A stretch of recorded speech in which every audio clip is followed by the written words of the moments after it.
Right, so yun, good morning mga kamamay. So yun, more updates na naman tayo nitong umaga, ngayong umaga mga kamamay sa araw ng Sabado. Alright, so ito na nga po ang mga barkong nandito mga kamamay, no. So nandun sa pinakarampuan si Sais, ang unang mabiyahe. First trip ng umaga, hindi pa nabitaw, no. So may mga pasahero na rin yan at mga sasakyan. Kay madam ba yun, ano? Kay madam? At si 3 at si 7 nandito. Ayun si 8 mga kamamay, no. Unang arrival din natin ngayon.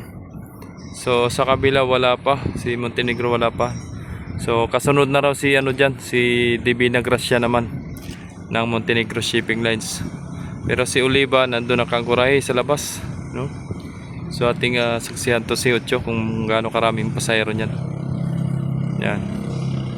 No. Ayan na, oh. Papasok na yan dito sa RAM 3 si 8. Ayan. So comment po kayo dyan sa mga naka-experience ng pagsakay ng mga barko ng Star Shipping Lines. Comment po kayo kung ano mga naranasan o na-experience ninyo habang kayo nasa biyahe, no? At nagpasarap sa paghiga ng kanilang higaan, alright, at sa malamig na accommodation, di ba mga kamamay? Super lamig nga naman talaga. So meron po talaga akong hindi naman sa pag may narinig akong istorya do sa pasahero. Galing siya sa bus pagbaba. Sabi sa akin kung ano daw barko maalis. Sabi ko Montenegro ma'am. Sabi ay ayoko doon at wala namang walang aircon. So baka natsimpuan niyang sinakyan na walang aircon. Pero merong aircon yung kay Montenegro, no? Merong aircon. Maalin man doon sa aling barko nila. So ito na nga po mga kamamay. So kahapon din na rin po ako nakapag-update kahapon nung pag-alis nila ni 12 kasi gabi na. Mga siguro ang alas 7 na yun nakaalis si 12 kagabi. Gawa ng alas 9 ng umaga, pinagbiyahe kahapon ng alas 9 papunta Marinduque. Ang sakay naman ni 12 ay mga dangerous cargos, no? Mga flammable. At pagbalik naman, mga passenger na siguro, no? So, di ko na po na-monitor kahapon at gawa ng nag-out na po ako kahapon. Ayan na. So, ito na nga po. Marami nga pasahero. Sabado naman ngayon.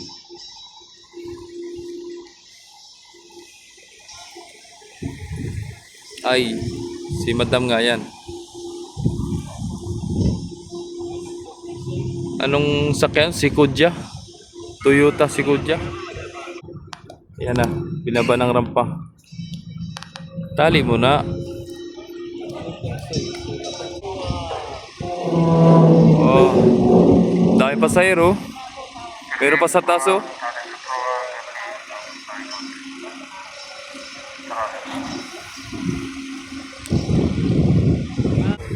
Labasan na. Oh.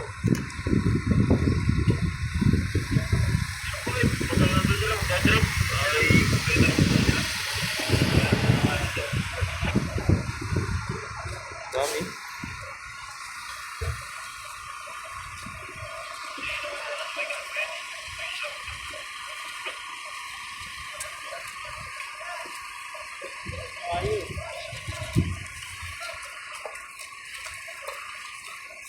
Saya word.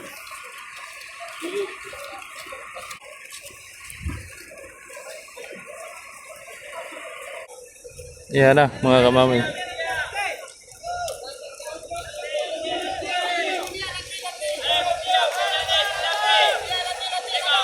Yeah.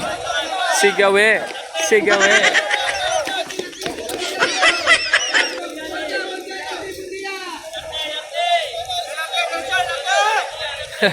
Sigaw ya. Teh. Sigaw. Sigaw na eh. Teh. Teh.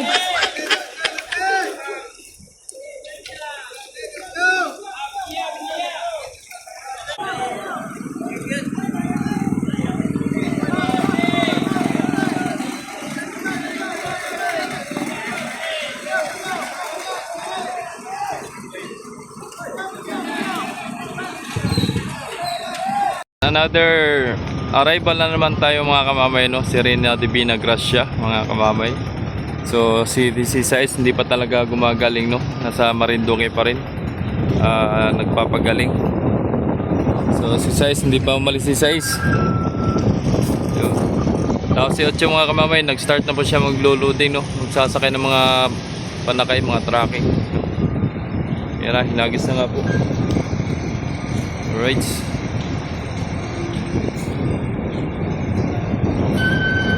Yan, binababa ng rampa. Divina Gracia.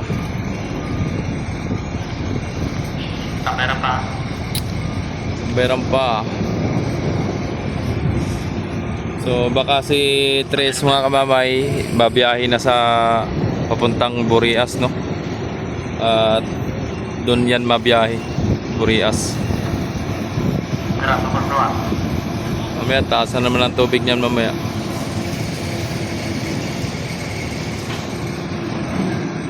Babaran pa. Ilahin mo brother. Yan. Babaran pa. Alright, so maipit na pa, oh. Magiging luyang pinitpate ang nangyari.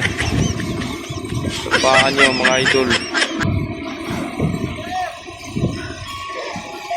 Yan na, nagbaba ng mga pasahero ni Divina Gracia mga kamamay. 17, oh. Magkaunti ng pasahero ni Divina Gracia. Alright.